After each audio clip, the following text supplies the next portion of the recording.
I'm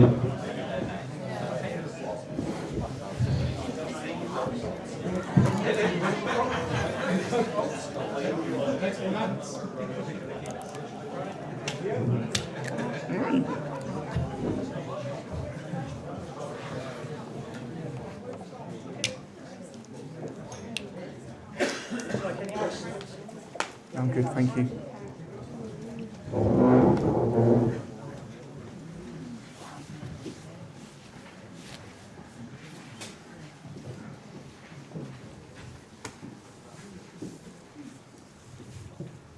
Good evening, everybody. It's gone very quiet. Welcome to tonight's fans forum with Plymouth Argyle Cornish Supporters Association. Thanks to St Dennis Working Men's Club for hosting us tonight. Please support them as much as you can by buying a drink or two from the bar if possible. Tonight there's a raffle at the back of the room in aid of PACSA funds. Tickets are £1 a strip, and if you haven't already got some, please go and see Sally at the back of the room. I think Bev might be giving her a hand as well. We take cash or card. As I say, the raffle is at the back of the room and there are some good prizes, Argyle related and not. If anyone wants to join PACSA tonight, membership for the rest of the season is free.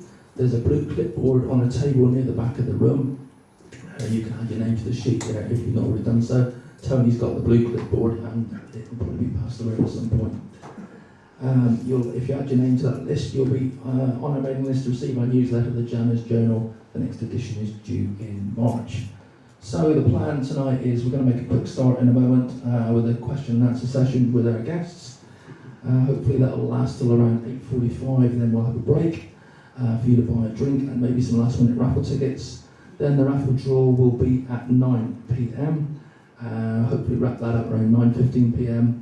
Then our guests will be available for some quick autographs and a few photos before they have to leave at 9:30 because they have to drive home and be ready for the morning's shift. So without further ado, and just to say our guests were very keen to come down here tonight, so we're very, very grateful to them for that. Thank you guys.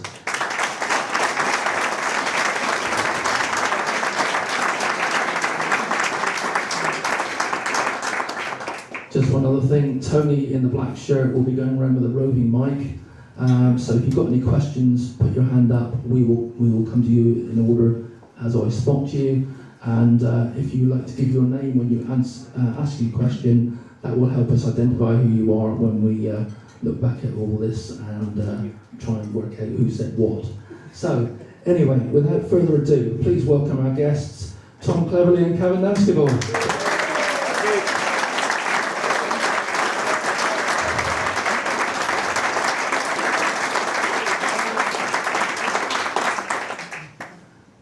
Okay, Tom, Kevin, you're amongst friends tonight, so hopefully you can enjoy the evening with us.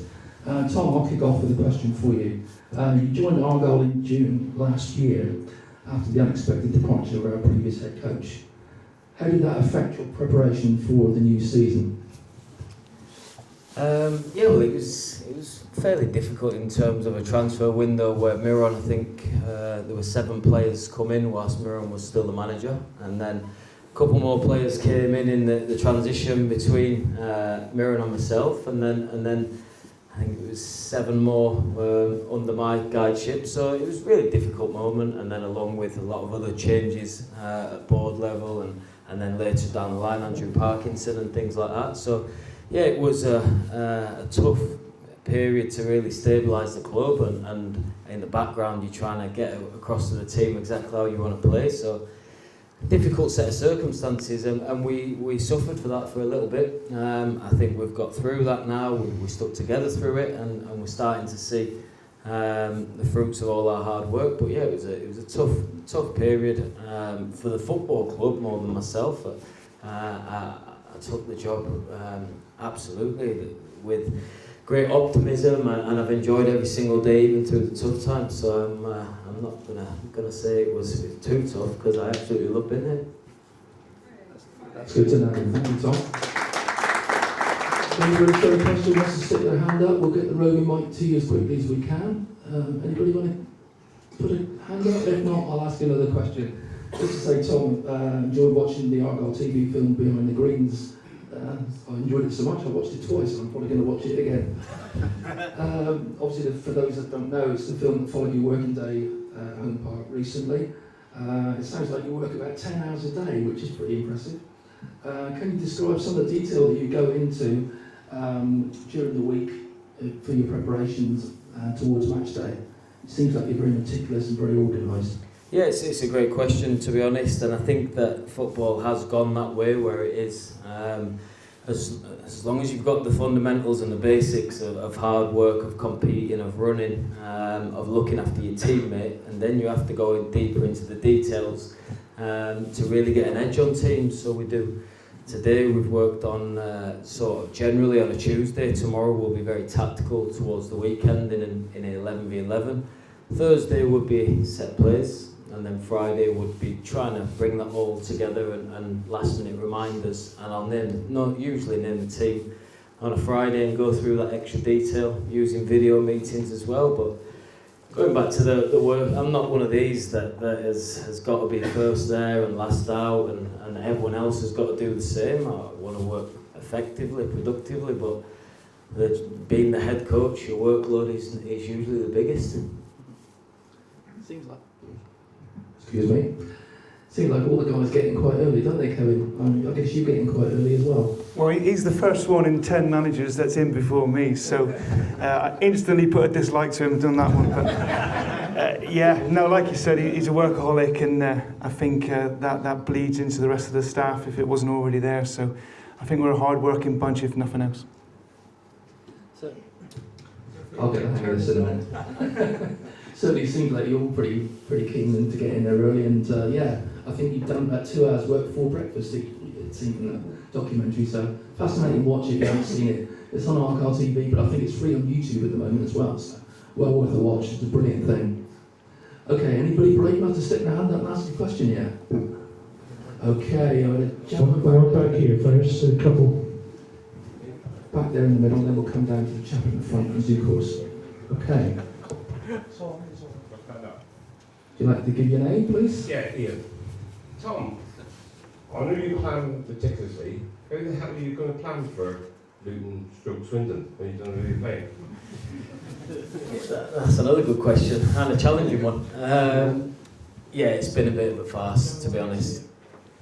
We're not too happy with the way it's been dealt by the FA and the EFL. It's really difficult for not for us, because all my focus is on Lincoln, and that won't change till Saturday after the game. But for the football club to plan logistics, but for you guys to also not know where you're going to follow us and the game's in 6 days or 7 days, it's been a bit of a farce. And even when we get to tomorrow, when we're told that we'll get a decision, if one of the clubs then wanted to legally appeal that, then we might get another delay, which is not ideal for any of us, because then you may have a fixture pile up. You may end up playing the quarter-final and then the semi-final a week late if you were successful.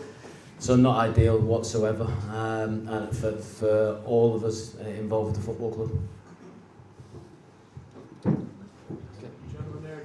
Okay, gentlemen at the back. Hi Tom and Nance. Graham Clark, season ticket holder in the Lyndhurst on the halfway line, directly opposite you. It was obviously a very difficult start. There was, I think it was the Leighton Orient game where, say, the fans were not very appreciative of what was happening on the pitch.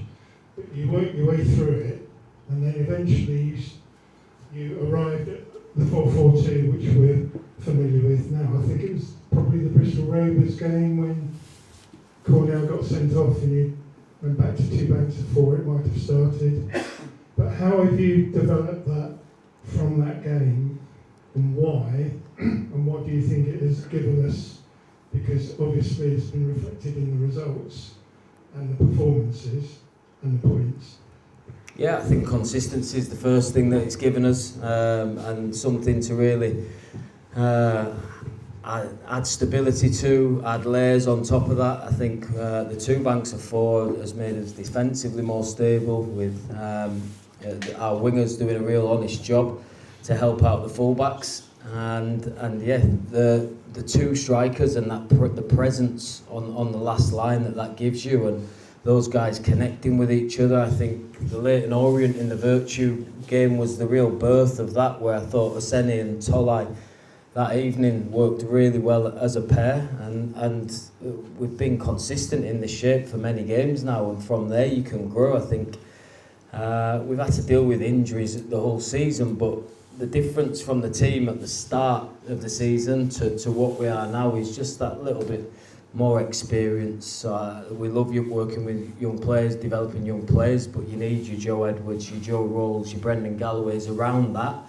And Joe Rolls was new to the club in about October, November, and Joe Edwards got injured against Barnsley first game. So it was lacking a little bit of guidance from within the dressing room, with a lot of new young players to the club, but we've had consistency recently, and I can only see us building from this now. Okay, thanks. Mike Osborne from Saltstone, season ticket holder in the main grandstand. What's behind the thinking for when we have a goal kick, everybody piles over to one end of the pitch? And the other one is, why do we always have to defend, pull everybody back to defend corners? And the other question is, what did you think about the two referees that we've had for the Luton? Possibly comment. So I'll do the first one because I coach that. I'll let Nance do the second one because he coaches that, and then the third one I should probably stay quiet for. The first one, yeah, I think since we brought Ronan Curtis to the club, he gives us a real aerial presence from the goal kicks. Now, why do you do it from such a closed shape? It's just to be a little bit more protective on transition. So if you do it from a wide open shape, kick long, and they win that, you really spread out as a team and could receive a transition. So from a closed shape, it gives you a good option with Ronan. It means that Tolly, like the Peterborough goal away, Tolly's close to Ronan, but it's really protective in case you come up against a good aerial team like Lincoln at the weekend. If they win that first contact, you've got bodies around the landing zones.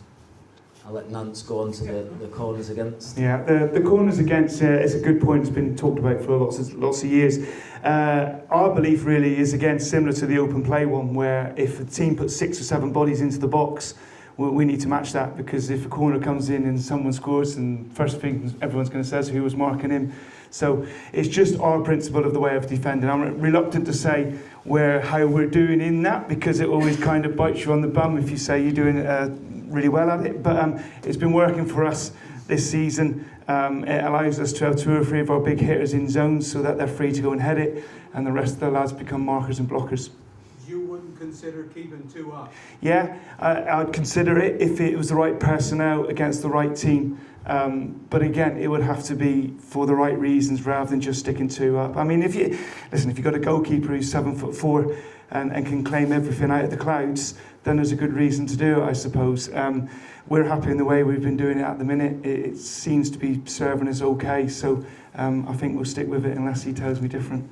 And on the third question, there's not a chance in hell he's going to keep quiet about the referees, is there? Not a chance. Shocking. Yeah, I think the fact that they're being talked about tells you they're probably not doing their job as well as we'd like, but the mic's got cut out just at the right time. But no, moving forward, we just want a referee to go under the radar, just be clearly new. Every time we talk about referees, we have to cut him off. Is that better? Yeah. Just take it off the thing, that's it. Take it off what, sir? Take the receiver off because it's catching your coat. Yeah. So yeah, moving forward, we just want the referees to go under the radar. The less they're talked about, the better, and I think Argyle are a good team to watch at the minute, and we want to be involved in good games of football, not talking about referees. As we are talking about referees though for a second, this brings me on to the question I wanted to ask. Do you think there's too much holding by players these days? Why do you think that is? And if so, why do you think that is? And why do referees often ignore it, particularly in the box? Yeah, that is a good question. And I think the really interesting thing is in the Premier League, you don't see it because of VAR. And there's a lot more zonal defending at set pieces in the Premier League. And in the Championship and League in the EFL, it's just not been clamped down on yet. So until it is, teams will feel like they can get away with it. And you're going to prevent a lot more goals than if you get punished with one penalty per year. You'll end by holding and being really physical. It's worth the risk. So yeah, you gain advantages and disadvantages from it. You try and be on the edge rather than stepping over it, but it's something that I'm sure will get addressed because it's getting a little bit messy. I mean, the one against Mansfield is unbelievable on Galloway, so I'm sure it's something they'll look to tidy up. Let's hope so. Thanks, Tom, for a diplomatic answer. Anybody got a hand up? Down in the blue here, and then Bev further back after that. Tom, have you got any good youngsters coming through? Because everyone's hyping about Tegan Finn and that, and it doesn't seem he can get in the match play squad. Yeah, I mean, it's let's not forget Tegan's 17 years old. I think he played 3 first-team games last year, and he's played 18 this year. So that's progression for Tegan, even though the last 6 weeks he won't have played as much as he'd like to. I think if you look at the bigger picture, it's been a successful season. 18 first-team games, he can still play for our under-18s. And if you think, I had a decent career myself. I didn't play a first-team game until I was 19 years old. So Tegan's on a great path, an exciting one. We're all working really hard to get the best out of him. Along with Tegan, we've got people behind that. Seb Campbell, Sam Heyman, Joe Morrow, and I'm really looking forward to seeing these guys on their path. But yeah, I'm sure Tegan will play a lot of first-team football from now to the end of the season. He'll develop more and more as a player, as a character. And yeah, over the 6-7 months, it's been a success for Tegan. Okay, Bev at the back there. I think it's already on, Bev. That's why I'm loud anyway. It's already on. Just hold it to you, Bev. So we can, that's it. Hi, there you go. Bev, Adam. Going back to referees, I'm so sorry. Do you get feedback? So if you complain, or if you sort of question then, do you ever get feedback from the powers that be, the assessor or whatever, to sort of say, actually, you're right, he was wrong or whatever, or is it just something that's brushed under the carpet? Because as a spectator, it's frustrating. Yeah, so we have to write referees report every game, and Zach Newton, our secretary, will do that. If Zach feels like I should have an input, he'll ask me for it. But for me, I speak to Mike Jones, who's the head of the EFL referees, and that's sort of when it really gets to a point where I feel like I need to defend my football club. So I've done that twice this year. And Mike, to be fair to him, he's really honest. He'll always say, yeah, that you've hard done by there. The Stockport home penalty against was an embarrassing one. And he also said we're in the top 2 of big decisions against this season. So he's honest. He knows that we've been hard done by. We don't want anything moving forward but objective decisions, and it refereed fairly, which they'll do to their best. But yeah, we do get the chance to write a report every game, and in exceptional circumstances I'll pick the phone up to Mike Jones, the head of the EFL referees, and vent a little bit. Good. Ian over there. I won't use the mic because I'm right next to the speaker. Okay. Tom and Nance, obviously, Tom, you've come through from a United background and working under great managers like Sir Alex, and then you went under Marco Silva. What have you learnt from them through your playing career, and what has that taken to you as a coach, and also going into with Nance, obviously being a long-term Argyle man, teaching you his ways, and also you can learn both ways from Nance to Tom, vice versa. But you've got such a good career behind you, and obviously your international career, so it'd be nice to hear a bit about that as well, if that's possible. Yeah, I think the 2 names that you mentioned there, the 2 biggest coaching influences on me.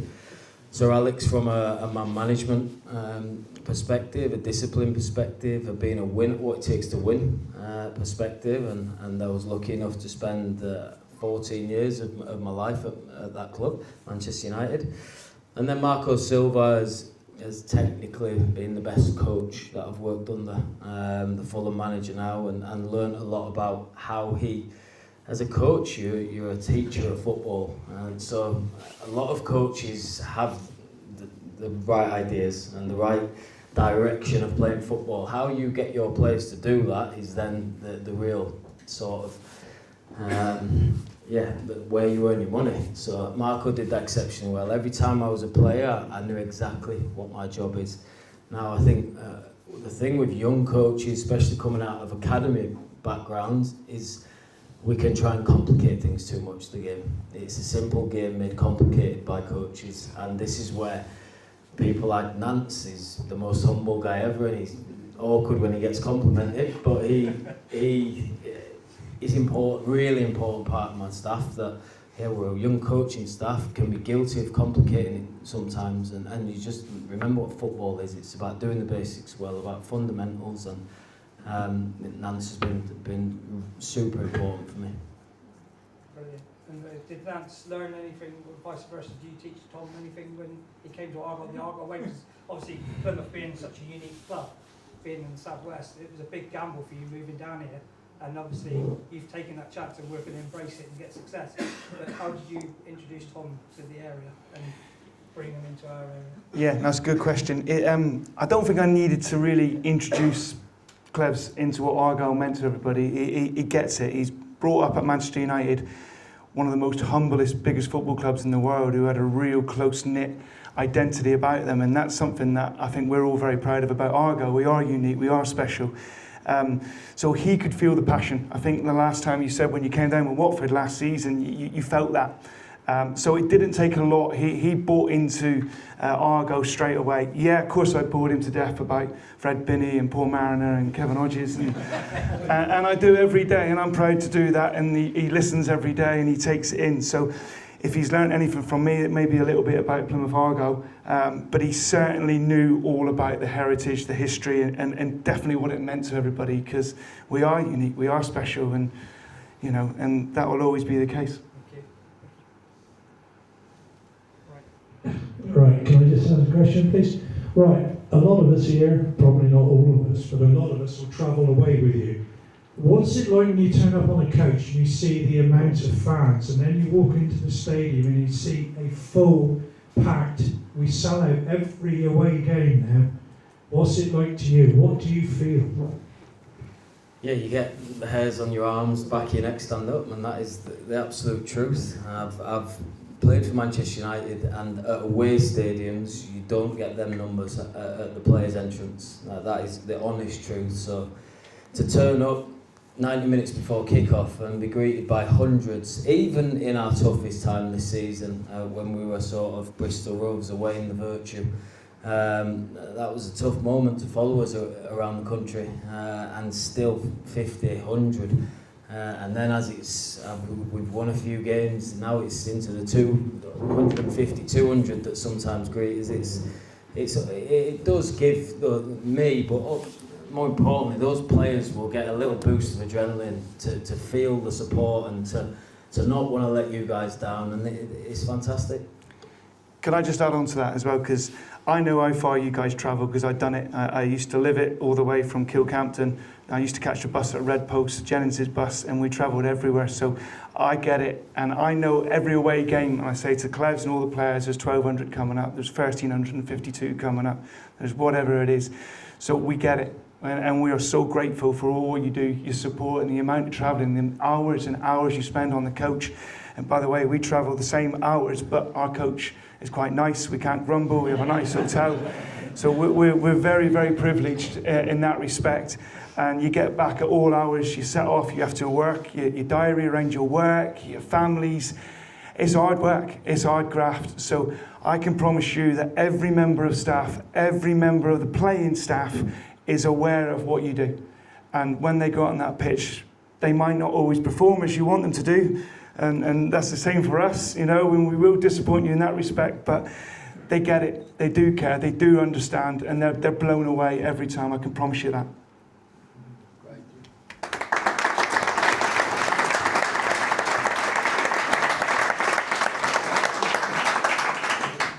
Colin, I was going to say, how do you scale those long hours on the coach to the players? I've spent a lot of time with coaches, I know job of mine, and it's disheartening sometimes. How do you set it to them? How do they cope with the really long minority link and those sorts of hours on the coach? Playing for a football club like this, you don't have to sell this football club too hard at all. If you want to play for this football club, you understand that travel is one of the things that comes with the territory, and yeah, it's not as being as difficult as you might think. That we've got a young group. Well, we had a young group, now a bit more experienced, but they love playing for this football club. And the travel, I have not heard one player this season moan about the travel, and that is the staff set the example, and we make sure that we're absolutely the ones leading by example on that. But honestly, we enjoy each other's company. We're very productive on the coach, working through the journeys, and you'll have seen that we've started training for an away game on the way, which has been, for me, logistically the best way to do it. We've used Leicester Women, we've used Man United, but these players, the travel would not stand in the way of a player playing for this football club, trust me. No. I'll just add to that, and it's a good question, but for me it comes down to good people. Like Tom's already said, the privilege to play for Plymouth Argyle. Plymouth's not moving. We're not going to set up base in the Midlands just so that they don't have to travel as far as they want to. We should make that a real success, and we should really home in on that and make it unique and champion it really. They're great people, as you said. We all get on. There's no moaning, there's no whinging. They're proud to do it, and like I said, if you're winning, no one moans about the travelling. If you don't win, it's the travel, and it's not. It's good people going to work, doing their job. They're well paid, and they get on with it. And like I said, our away record this year has probably been the best away record we've had for a number of years, I would have said. So they're doing all right on it. That's good to know.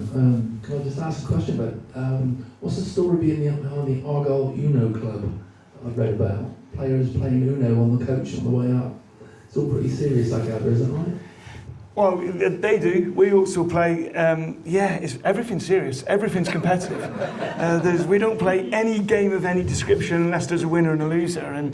But yeah, again, it's just one of the pastimes they use to while away the hours. Some will just put their iPads on and just be in their own zone and want to do what they want to do, and others will want to play cards. It's all harmless fun. But like I said, sometimes it can be a long little trip, so the cards just pass it away. But they're quite lively, the Uno games. You can hear out the back who's winning, who's losing. And it's even livelier when the staff play as well, because I won't say who, but there's one or two like to bend the rules a little bit. It seems to be an unwritten rule on the bus that the manager never goes down the back. No. So keep them away from there. Yeah, any manager I've worked for, or since I've been the head coach or whatever, you never walk down. I think that's the players' space. We leave them to it, and if someone's in trouble, if you don't march him down the back of the bus. That's interesting. Okay. Anybody got a question to want to follow up? Lady down the front here, and then somebody near the back. Hi, I'm Kira from St Austell, and I just wanted to ask two questions to you both. First one is, what are your thoughts on time wasting? Because I know you've seen a little bit of it in the past few games. And the second question is, what kind of mindset did you both have to have in the first few months of you being here? Obviously, it wasn't the easiest, but I just wanted to kind of know a little bit of your thoughts behind that. You take the first one. Yeah, no, two good questions there. Time wasting, I think they've done some good things to try and cut it out in terms of the booking players for kicking the ball away or sort of slowing the restart of the game. I think the flow of the game and the rhythm of the games is much better now. There's always loopholes and ways round it, and there's times this season when Conor Hazard's gone down, I'm looking at him thinking, what's he doing going down? I've got nothing to say to him. But no, goalkeepers going down is a new thing, isn't it? And that'll get cut out soon as well. you might have to take your captain or one of your outfield players off if the goalkeeper goes down. But they're always developing the rules to make sure because ultimately you guys pay money to see that ball in play, and you'd be amazed at some games, 44 minutes the ball's been in play, 45 minutes, and it's not enough. You pay your money to watch us and see that ball in play and as much action as possible, so they've always got to stay ahead of the rules. Hi Ciara. Our mindset at the start of the season, I think the first game against Barnsley, if you look back and can remember back that far, we started really well. Caleb Watts has a goal disallowed quite early, if I seem to right and remember. And then we get a few goals go against us, and all of a sudden it just starts to run away from us a little bit, and then games after that there. Our mindset was to double down and work harder. And that's all we've done. We worked as hard as we could. We tried to find solutions as much as we could. We tried to work with the players to make them individually better, collectively better. And we tried not to leave any stone unturned. And for a period, it didn't seem like we were getting anywhere. But Tom's the same, been brought up the same as I have. The only thing you can do when it's not going well is keep your head down and work really, really hard. I don't think any of us lost belief in what we were doing. We had the belief that we were doing the right things on the training pitch. We were tweaking things with the systems, etc. We talked about 4-4-2 earlier on. But basically, we just worked as hard as we could and tried to turn it around, because that's the only way we probably know how to get ourselves out of a mess. Yeah, I think as the leader, and you might be a leader in the future or whatever, is don't panic, stay calm, and yes, it was a low point, but how are you as the leader going to give everyone the direction to make it better? And that's what I had some long hours thinking about, but arriving to work with your chest out and your head held high, and how are you going to, you might have to be, you can't be stubborn, and you'll have to adapt, like Nance said, with the system, but ultimately you need to show everyone the direction of how it's going to get better, along with your staff, and we're part of the way there to doing that. So just picking up on that then, Tom, how do you, when you're starting out as a coach, obviously you've finished your playing career and suddenly you were thrust into a coaching situation at Watford, unexpectedly, I guess. How prepared were you to make the step up to be a coach, and how did your mentality sort of cope with that? Was it a big challenge that do you think you were ready for that, or was it something you gradually sort of evolved into? No, that was a quick transition at Watford. I think you think you are, but now 100 games later, now you're a bit more, and then I'm sure 100 games later you know even more. So I don't think you can ever be fully comfortable of the knowledge you have or how much you've developed, but that phone call that I went to the Watford game as a spectator, as the under-18s manager, and my dad will tell you that before I got to my car outside the ground, I would been asked to do the job. Valerian Ismail had been sacked, and before I got back to my car, I went to the game, the under-18s manager, I left the first team manager.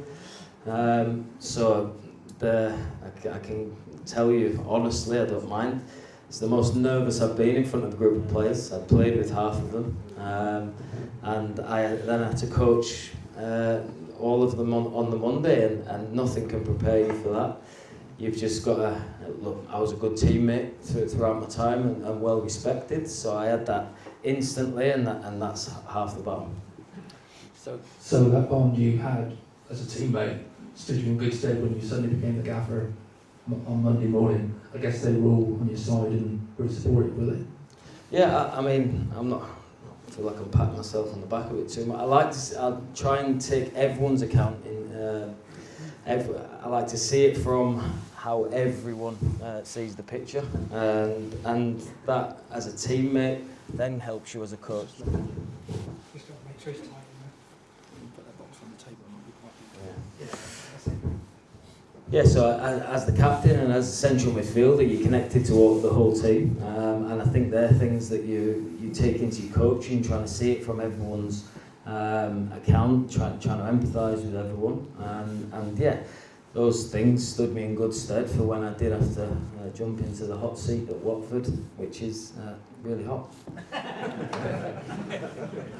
Okay, thanks for that, Tom. There's somebody at the back of the room that wants to ask a question. Alan Frost from Bodmin. Can you explain how it goes on in the technical area?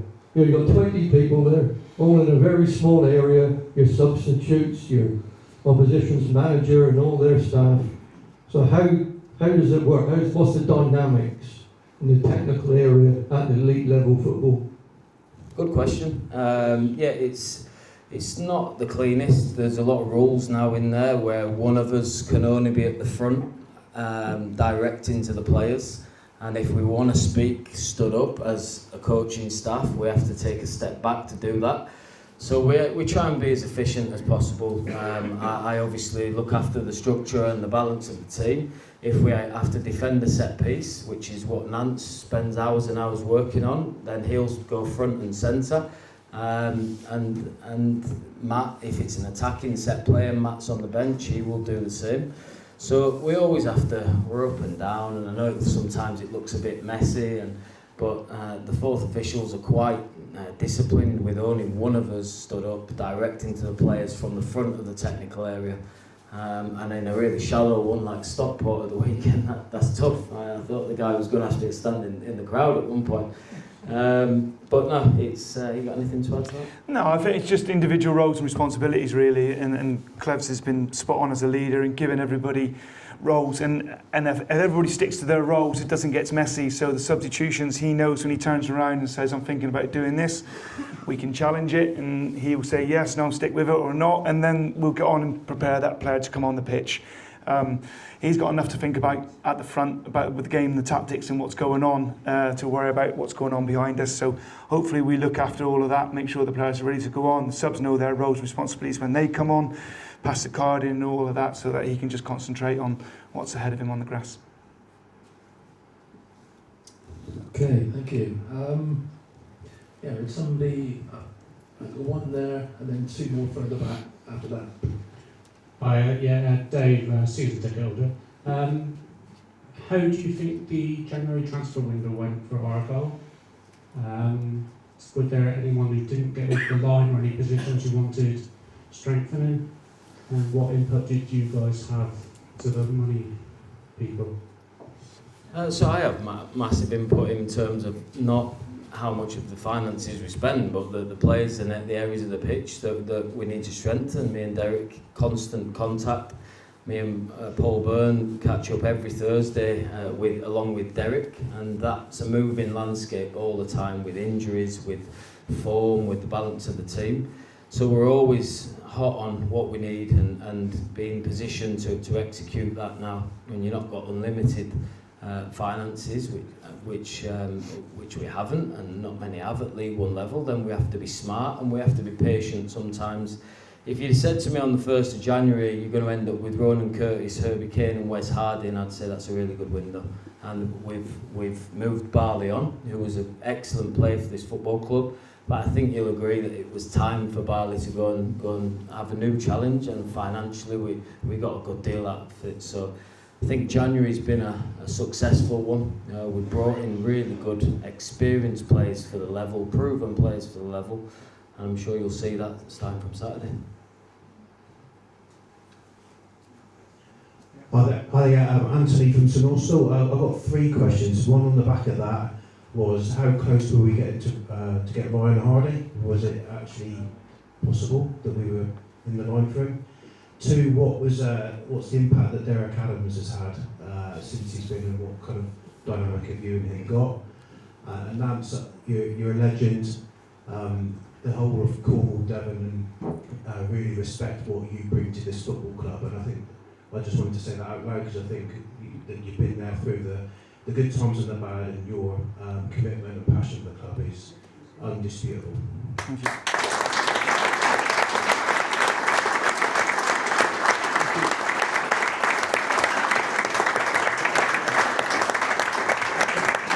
Go on, hurry up and answer that before I cry.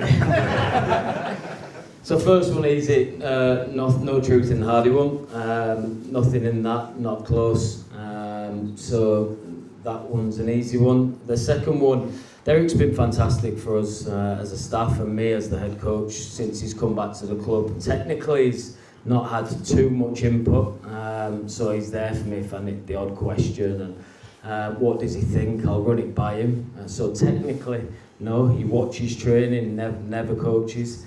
But in the transfer window and the operations of the team, he's been key. He's really took a lot of workload away from my day. He's got some really strong characteristics in football. He's very decisive. He's very black and white. If you ask him to do something, it's done within an hour and you never have to remind him. He's really took a lot of workload off me, and he's navigated what I think is a really successful window. You can see how successful Ronan's been in a short space of time, and Derek was key in all three moves.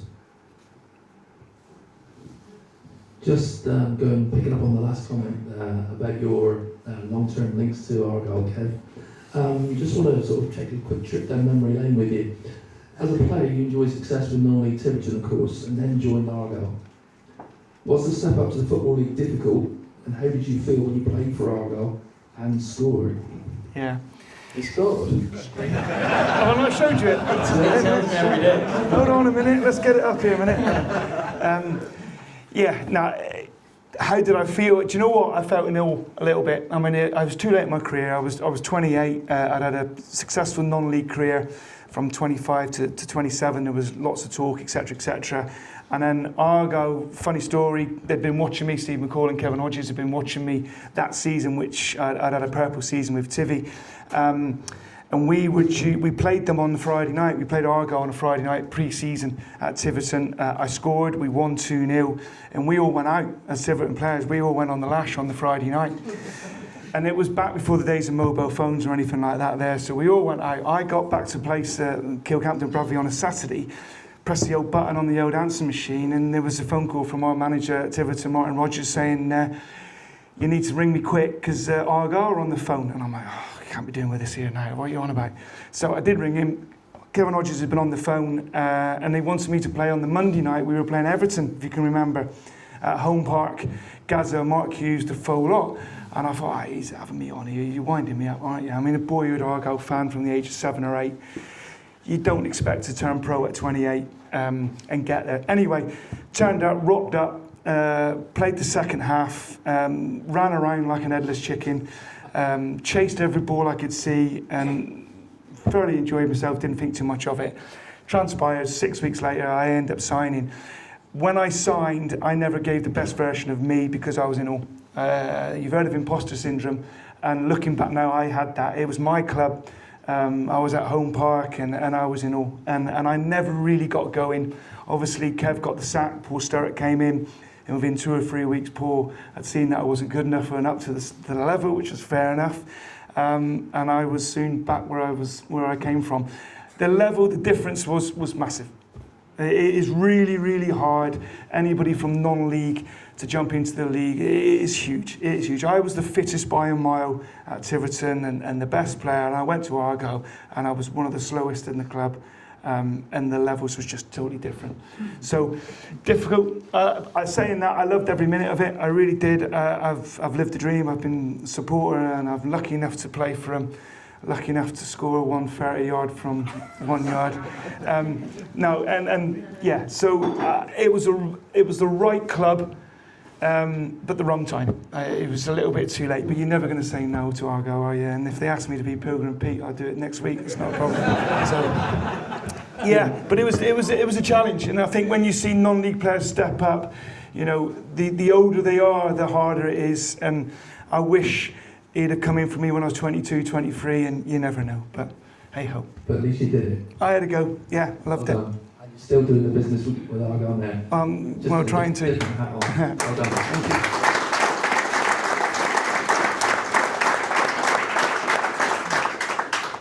Hi there, Tom. When can we expect to see some of the injured players coming back into the team? Yeah, there's a few to go through. So Hazard, Pleggy, Rolls will probably be a couple of weeks. Tolly will be touch and go for this week, and then I've said that for a few press conferences now, but it's that kind of injury, it's just lingering around a little bit.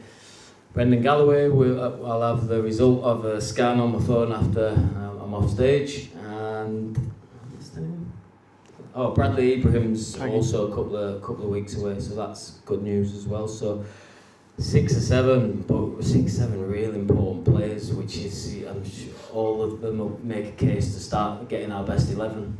So that's where we've been really hurt at the minute. We fully trust the guys who are coming in to replace it, but yeah, I think any squad in this division, if they lost that group of 6 or 7 players, would really suffer. Thank you, Tom. Is there somebody else at the back that wanted to ask a question? I'm not sure. Thought I saw more than one hand, but maybe not. Okay, back to me then, I guess.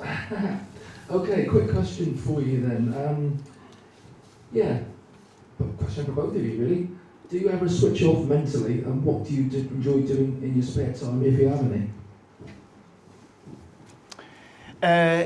It's hard. It's really hard. Especially, I mean, my family are just invested in Argyle every day of their life. So, yeah, you don't talk about much else but Plymouth Argyle, which is fine. But I do try and switch off. Yeah, I love my horse racing. So once we get into March, April, and the football season ends, then I should try and go to watch my horses run as much as I can. That's probably my release. And before I got involved in that, no, I didn't have one. But I think it's really important you have something, I really do. Because it can eat you up big time and swallow you out if you're not careful. And that's not healthy, really. So it's difficult, really, really difficult. But yeah, I do try and switch off with my horses if I can. And where I live as well, you know, I'm lucky, like you guys, we live in the best part of the country.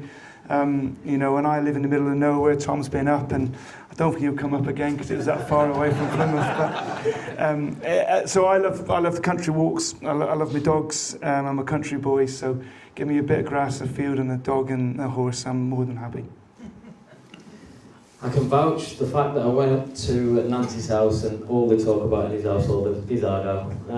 So I thought we were going to sort of put match of the day on or listen to some music or anything. He showed me all his Argyle book collection. We went through that the whole night, so but enjoyed it. For me, in the summer, if I can get around the golfing, I will. It's a bit more difficult to switch off, obviously, living down here by myself, but I'm fully invested in my job and the football club. But I like going for a walk in the evening, and I can, as a coach, some coaches can't watch football and switch off, but I can watch a League 2 game, a Champions League game, whatever it may be, and watch it as a fan or a neutral without thinking, oh, I wonder what I'd do here, or trying to work it out. So, yeah, walking, football or golf are 3 things I like to do, switch off. Okay, so you mentioned music then. Do you have any favourite artists or bands?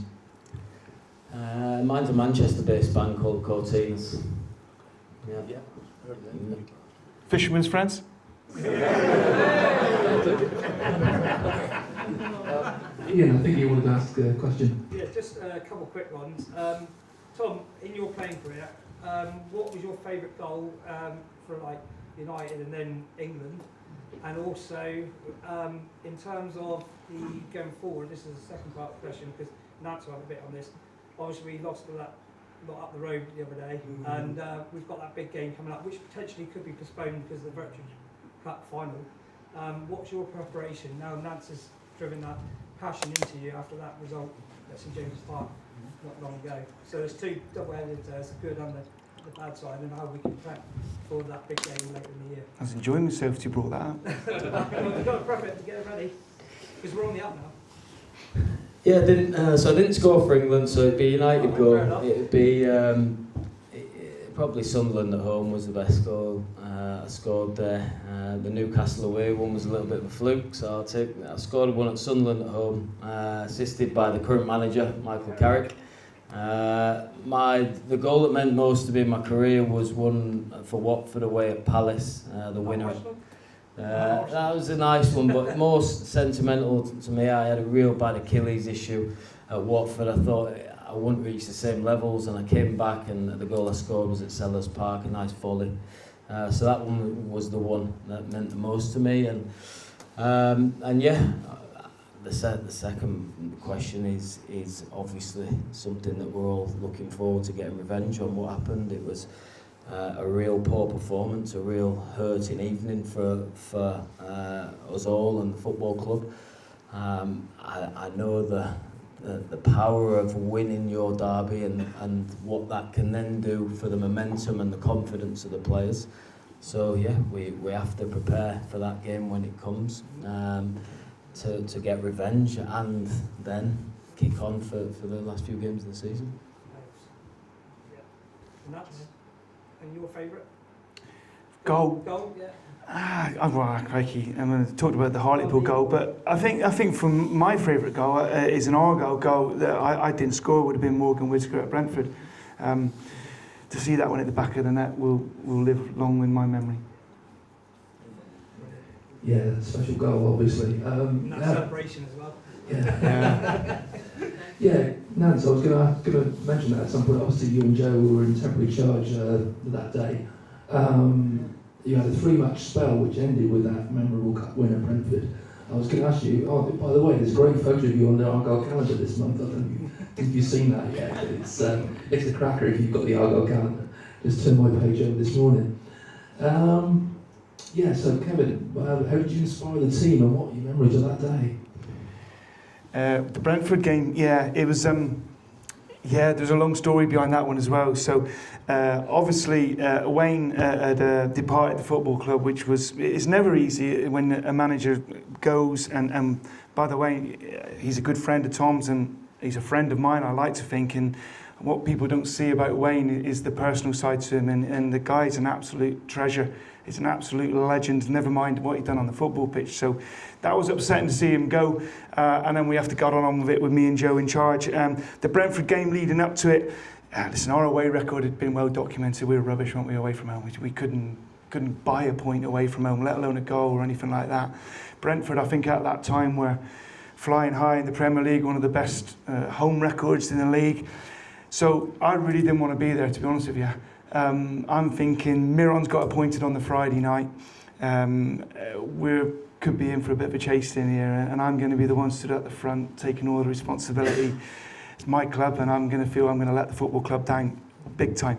Everyone else is having a great time, by the way. My wife and the girls are on the Prosecco in London, having a good time, taking pictures. And I could see the Green Army everywhere, which was fantastic. But inside, my stomach was going all over the shop. That's why I'll never be a manager. We get up in the morning, and I'm about to do the set play meeting, and the physio comes down, Gareth Law, looking white. And 2 of the players that I was going to play in the team had fallen sick and couldn't play. So this is like 2 hours before kick-off. So my nerves are already all over the bits, and Ali was with me. He stood to the right there, Ali, our head of media. He lived that day with me, and I had to change the team just like that. So quickly ring up 2 people who weren't going to be playing, were going to be rested, to say, by the way, you're playing, so get yourself down here quick. So there's all that going on. We travel to the game. For some reason, I'm addicted to being early. I hate being late. And of all the games to leave it to the last minute to arrive, it's that one. And you all went to Brentford, most of you did, I'm sure, and getting into that stadium's absolute nightmare, isn't it? So that was making my anxiety go all the way through the roof and out the other side. So I wasn't in a good place, I'll be honest with you.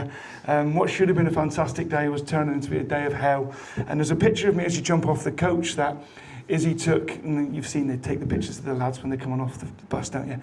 And I look ashen, I look white, I look like, oh shit, what am I doing here? I didn't sign up for this again. Anyway, as it happens, we go and play the game, and then the story unfolds and you win, and the emotion of that all came out in that. But there was quite a bit of went on behind that. But yeah, fantastic day. The whole cup run was tremendous, wasn't it? The fact that we could go to Brentford and win, and then you draw Liverpool at home and go and put them away as well.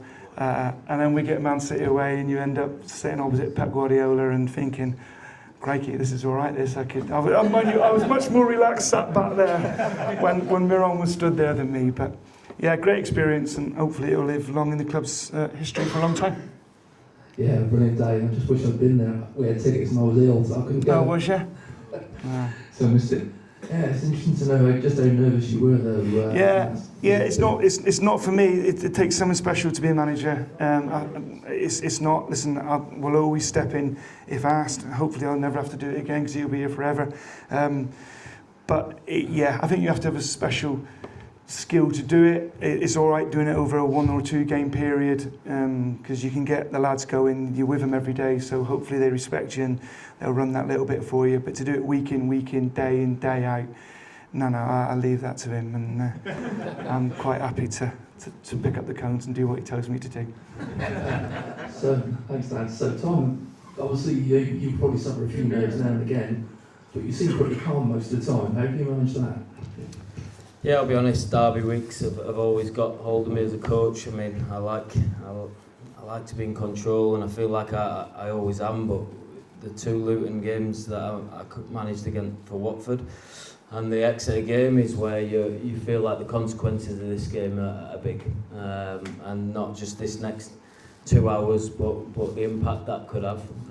So yeah, they're the games where I really do feel a little bit restless. But apart from that, no, I'm very calm. I'm content with how hard we work, and we can't do any more. We leave no stone unturned. But yeah, you'll know I'm nervous if we're in a semi-final, a final, or derby week. That's when you might see me a little bit more agitated. Yeah, we'll probably be nervous as well, especially for the Exeter game, I'd imagine. Right, lad there with his hand up there, please, Tony. Just the first one to Tom. Who's the best player that you've ever played with in your playing career? And to Nance, have you got any funny stories of Wayne when he's in charge? Or he seems like a sound bloke, to be fair, but just have you got any funny stories? Paul Scholes was the best player. Real God-given genius. So yeah, he'd do things that I mean, Wayne was a great player, and Robin van Persie was a great, but Paul Scholes was born with something that, no matter how hard I worked, I was never going to get close to him in training. What made him so good, Tom?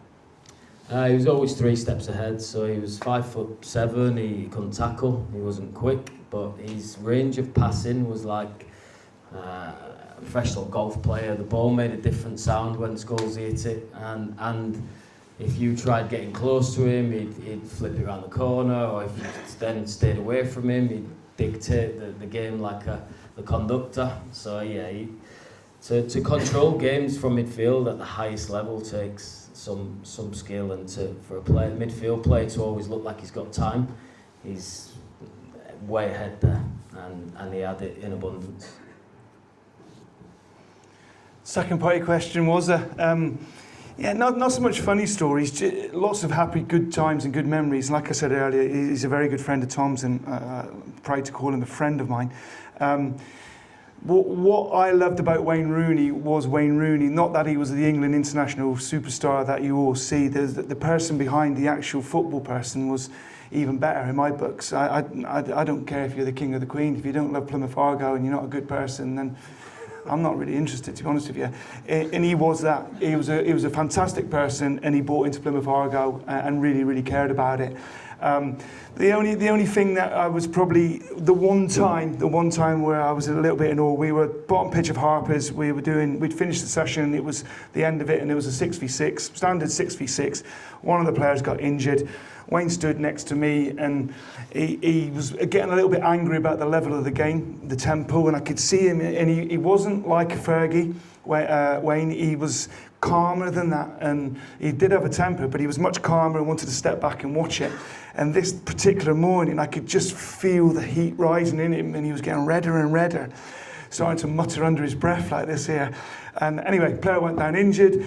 Give me the effing bib like this here. So he picked the bib up, put it on, and I thought, this will be good. And he joined in, and he didn't run around too much, to be fair to him. He won't mind me saying that. But there's one ball came, and he was about 25 yards out, and he just dropped his shoulder, and he'd done a chip.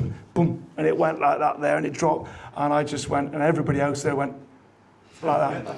And he was a different class. So no real funny stories. The guy was an absolute superstar for me, and I was really upset that it didn't work out for him at Argyle. Okay, thanks guys. Tony. Right. Football-wise, Premiership, Championship, League One, League Two. You see in the Premiership, it proved it against Brentford.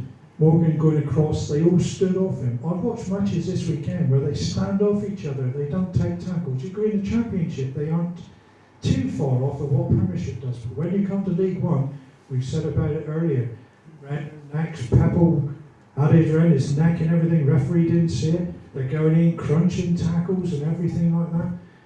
Is that the way that League One is all the time, or is it going to get better when VAR comes? Because apparently VAR is coming in next season. Yeah, well, we've heard nothing about that as a staff, whether we'll have VAR next year or not. League One's rough and ready. It's a bit more direct. It's a bit more set piece based.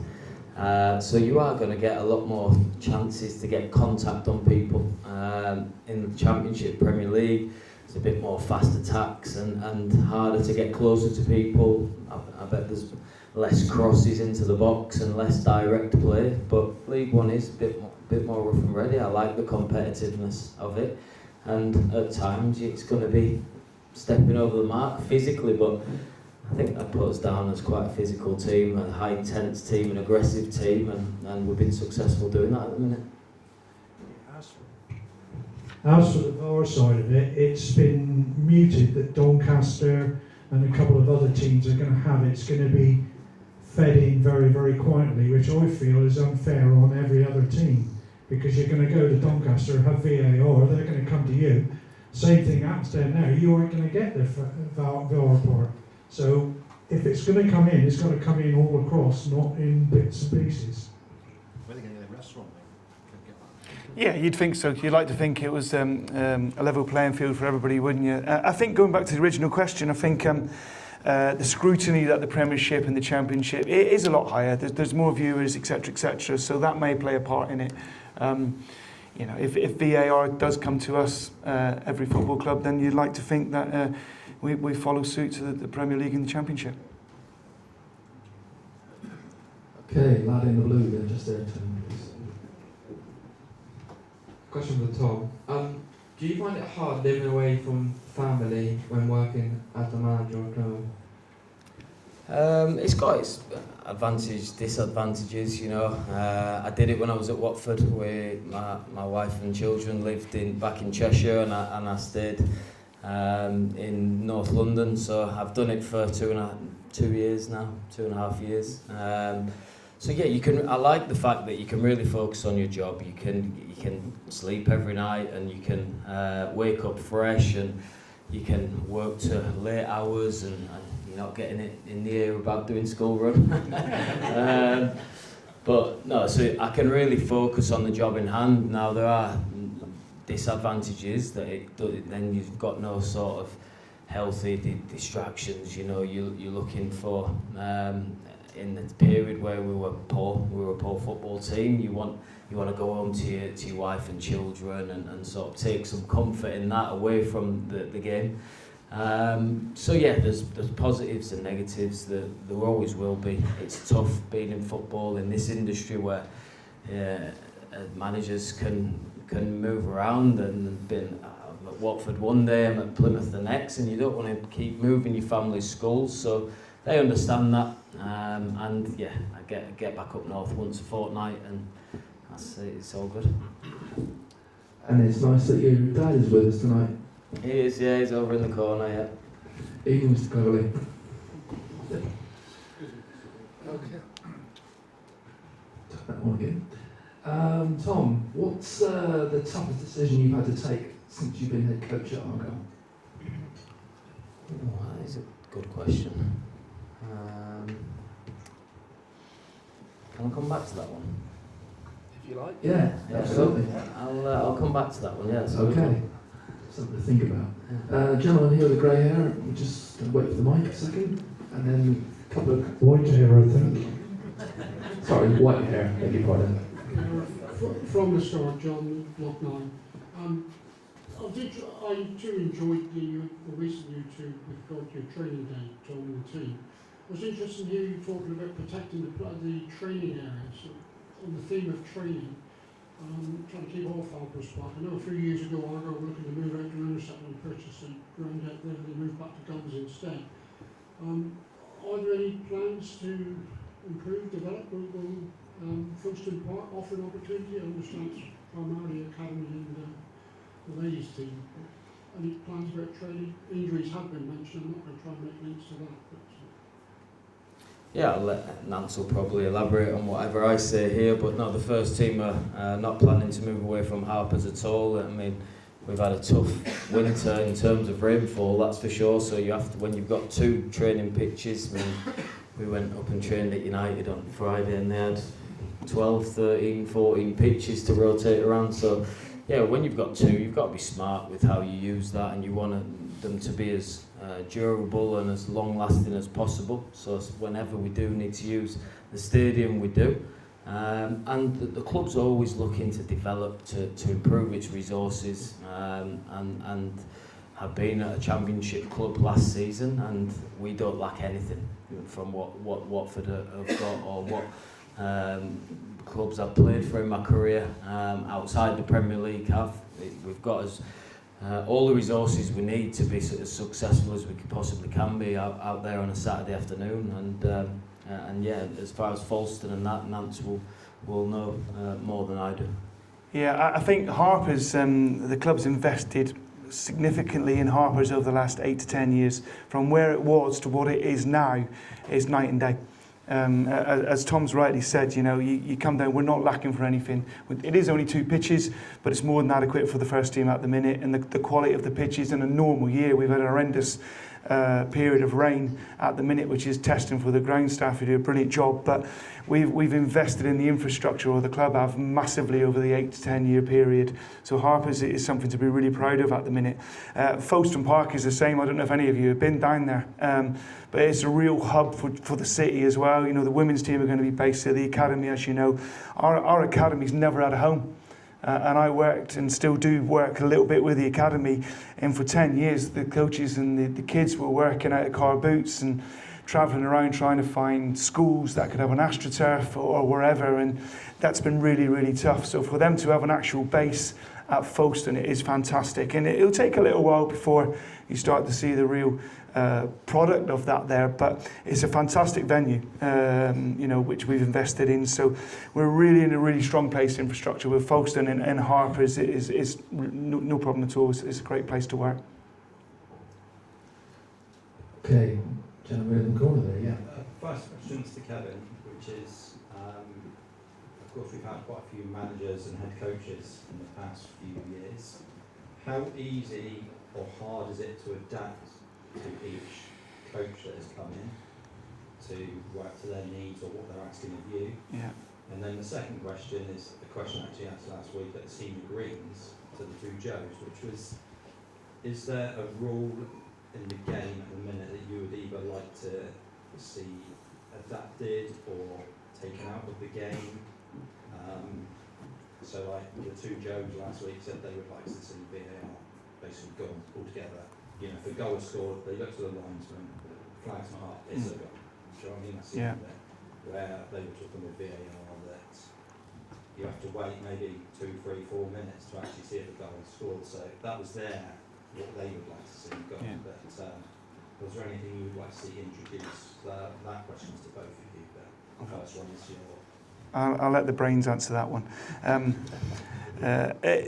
It's a good question, and yeah, it is difficult. I don't know if difficult is the right word, but it is a challenge, especially in the last 18 months when your office that you've been used to being sat in a certain place, and all of a sudden there's 6 new staff in that you've got to get to know. So it can be a challenge. I think the way I've done with you, just be yourself, and you try and be the best possible version of yourself every single day, and hopefully build relationships with every member of staff, which, you know, I've been fortunate enough to do with most of the people that I've worked with. So, but it is difficult. It can be a challenge, but I think it's made easier by the type of people we bring in. So you know, we're very, very lucky as football club to have this man on my right in charge of our team and our club, and hopefully he stays with us for the next 10, 20 years, because he's a fantastic person, and I don't say that lightly. So that makes it easier when he understands what he's coming into as well, and he's got open arms about it. Now, from my point of view, I've always got to prove myself every single day, just because I've been here since the year dot or whatever. That I do not take that for granted one single day, and he knows that, and hopefully every manager I've worked under knows that. So you have to prove yourself every day, but you have to be yourself as well. And if you try and veer off that and try and please every manager to be different, then you're going to get caught out somewhere down the line. So I've tried to be myself, and I've tried to be accommodating, and I think a big part of my role has been is to introduce and welcome people into the football club, which sounds a little bit nice and well, but it's important. It's important. You've got to remember there's 4 or 5 people coming from outside of the West Country into a new building. It's not a new building for me. It's the same comfy chair that I've been sat in for a while, etc., etc. So it's really, really hard for these guys as much as it is for me. But we get on, right, don't we? You didn't answer that much, did you? Absolutely. For rule changes, I'm pro VAR, to be honest. I think you never want to take away the spontaneity of football, and things like the Moyes decision in the week to book him, I thought was ridiculous. But I think, yeah, it gives you sort of, you don't feel hard done by. Derek spoke about his time in Scotland having it and how he preferred it, and helping referees without taking the rhythm or excitement of a game out is a fine balance. And yeah, do you know what I like?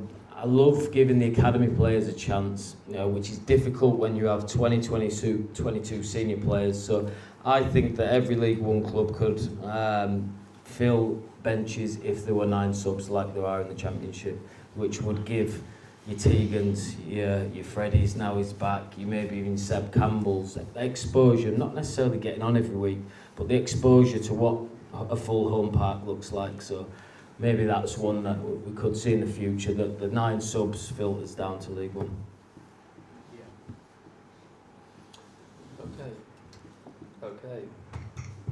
Okay. Mr. Nixon. Sorry, got a question now. All right. It's really following on from what you just said. How do you keep young players who can't get into the first team, and those players who aren't in the first team squad, how do you get them match fit if they're unable to play any games? Yeah. Are there any thoughts of what's happening in the future in that regard? Yes, good question. So your first protocol is the training. They do extra training, which Matt Bevans runs that programme, that whenever players are not getting enough match minutes or exposure to that, then they'll do 2 15-minute individual sessions a week. We're going to introduce maybe the afternoon session for them as well. We've looked into behind closed doors friendlies, but that's difficult, getting teams down to us in the midweek, so that's not something we've done quite yet. And then you look into the loan market. Just because Freddie didn't play as much as he'd want to at Bristol Rovers, he will benefit from the experience. You know, you see a lot of people have first loans fail and then go on the next. Tolly would probably be one. His time at Salford, he probably don't look back on as a great success. He's gone on to be a very successful player in the EFL. So there's many different things: the training, the gym, practice games, or potential loan moves is how we try and keep these guys as conditioned as we possibly can. Okay, thanks for that. We're getting into the closing stages now, and there won't be a lot of added time, I'll warn you now. Yeah, I reckon we've got about 5 minutes left or thereabouts. So has anybody got a burning question before we draw to a close? Yeah, me. I'm the owner of Passotti, which is known to some of you. The biggest debate for the last probably 6 months was Caleb Watt's non-penalty on Saturday. What's your two opinions of the penalty, not penalty? Honestly, I probably see everything through green eyes at the minute, but I didn't think that was a penalty. No, it's not a penalty. Okay, thank you. Hi Tom. Oh, Graham, sorry, and then yeah, sorry, Graham. You spoke about trying to win the Virtue Trophy, which you may recall, or may be aware, our last visit to Wembley didn't go particularly well, let's be fair. Although we did win 8 consecutive games to get 101 points and get promotion.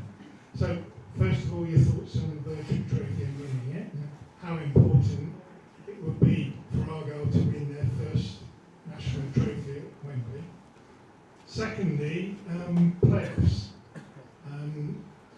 Obviously, we dropped 5 points, if you like, in the last 2 games, but I just wonder whether Derek has been reminding you of what he achieved in the 2017-18 season, where at the same time, 29 games, he was 2 points less than we are now, and achieved a playoff position by game 41. But unfortunately, injuries took a toll, we just dropped out of the playoffs. So I think it's a roundabout way of asking, first of all, playoffs still the forefront of your mind, and secondly, thoughts on the Virtue Trophy. Yeah, so the playoffs is very much on a game-by-game basis. I think I've fallen short in previous coaching roles of looking at the highly ambitious bigger picture before you actually win the next game. So that is something that we'll be focusing on, and it's not the sort of jazziest of answers, but that we're making it hard for ourselves with as many key players we've got injured at the minute to really sustain a playoff push. We've added some good players that will help us do that in January, but for me it's all about how do we beat a really tough Lincoln side on Saturday, and then after that the following week at Blackpool, and then maybe the end of February, let's see where we're at. Are we 5-6 points away? Okay, good month. Can we get a little bit closer? But for me, it's next game in the league campaign, and that's how my teams have always operated most successfully, not looking too far ahead. The virtue is very much a realistic ambition for us, that we are, of course, we don't know our next opponent, so we can't look too far ahead. But that is something that I'm highly, highly motivated by, to win a national cup for this club. The beauty of having Nancy is I knew that since our first group stage game, and then you start to use it as a bit of motivation for the players in the Leyton Orient game, and then you see them like sit up straight in their seats. Oh, it could be a bit of history for the football club, and we've used that as a little bit of motivation the last 2 rounds, where and I certainly do for myself, to be the first group to win a national cup for this club would be huge for us all, and to add to that, to put right that day the last time the club were at Wembley. Okay, thanks Tom. The gentleman at the front here with your question. Yeah, question for you, Tom. You've been sent off quite a few times this season already. Do you think the refs quite quick to send people off, send managers off? The Luton one, I deserved it. I was too animated, so I deserved that one. The Bristol Rovers was very harsh. Now listen, I'm not perfect yet. I strive to be, and I strive for my team to be, but I'm not perfect by any stretch. It comes from a good place, although I understand the referees probably don't think that. But it comes from a passion, and a lot of people dedicate their lives for this football club, the success of this football club, and it frustrates me when I feel like they're not being given a fair crack at the whip to do that. So it comes from a good place, I promise. And on the positive side of that, it's good that we've seen a manager who actually cares enough to show that passion. Occasionally in the past we've had certain managers who stood on the touchline with their arms folded when things haven't been going quite so well. I won't name any names, but I'm sure people can think who I'm talking about. Okay. What I must say is Simon obviously gives me a text to say, calm down. Zach Newton, our secretary, is the one that I stay out of the way of when I've been sent off. So I'll be saying, and that is Zach in today, I need to stay out of his way. So he's military background, and yeah, he is the one that I'm. Oh God, I've been sent off. I've got to face Zach again on Monday morning. Is actually caused him more paperwork? No, he's a very disciplined individual. So stay out of his way if I get sent off again. Fair enough. Yeah. Okay, I reckon it's getting that sort of time. We're going to have to wrap this up and have a break before the raffle. Unless anybody's got one last question, if you're quick. Ian, your hand was up. Just a quick one from both of you. Have you got a message to all the Argyle Cornish supporters? Obviously, last year was the 30th year. Nance will know from '95 when it was established. Have you got a message to those that are here tonight, but also the ones further that travel away, and your plans for the future? And also, do you both enjoy Cornwall, and would you come back again in the future? Do you want to go first, or do you want me to?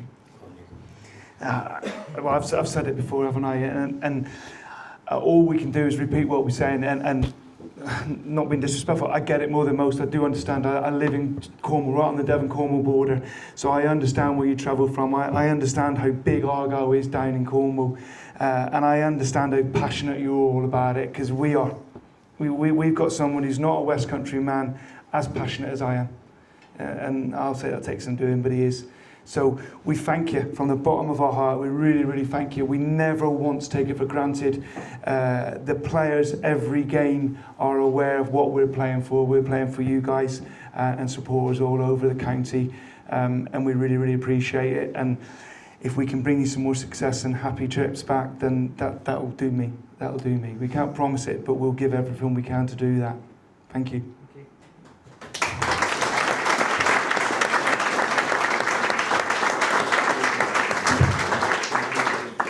Yeah, it was Lincoln away, which was a poor day at the office for us. But I remember we go for our pre-match walk, 11:15 every 3 o'clock game. And Nance recognised a couple from Penzance and said 3 a.m. And I knew exactly what he meant. He'll never have to tell me again. That's why we work hard.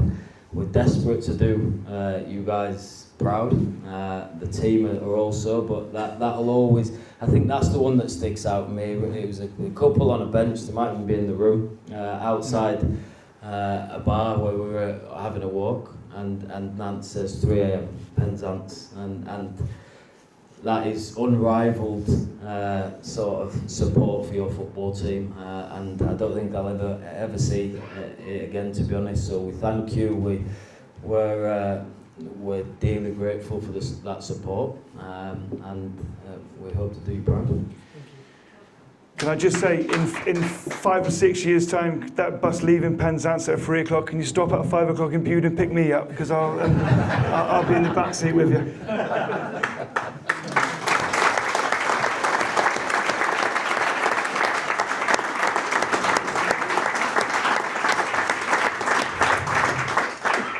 Right, I think on that positive note, we'll draw the Q&A session to a close. So I think you've just done it, but if you can just do it again one more time, please show your appreciation for our guests.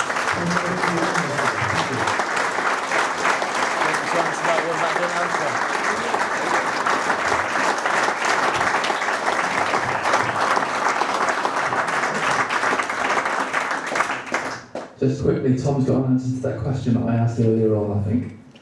Yeah, it's a bit on the spot. I mean, being a head coach manager is tough letting people go.